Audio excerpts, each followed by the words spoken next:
昔日靚爆嘅韓君婷，而家嘅韓君婷；昔日靚爆嘅韓君婷，而家嘅韓君婷，點解嘅？早年因為抑鬱症離開娛樂圈近5年嘅韓君婷，半年前正式復出啦。相信最令人疑惑嘅，當然係佢個塌鼻啦。佢之前就話個塌鼻係因為家居意外整親。聽講韓君婷已經即刻喺當地開刀做手術，點知上年年尾鬼妹發現個鼻骨又跌咗落嚟，鼻翼開始歪，不知幾難過。因為新加坡醫療樣樣都好貴，佢唔想嘥咁多錢，就決定返香港一邊做嘢一邊做手術啦。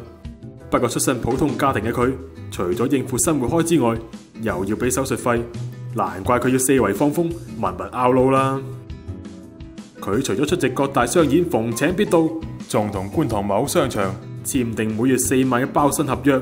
上月中仲秘密同無線高層見面，以平價拗路賣身求拍劇啊！你係咪就係同無線簽約啊？咪識緊經理人，咁但係其實考慮緊應該係會唔會簽電視台？咁呢一個當然都要睇下究竟電視台會唔會傾嘛。咁大家都係傾緊。而家收入如何啊？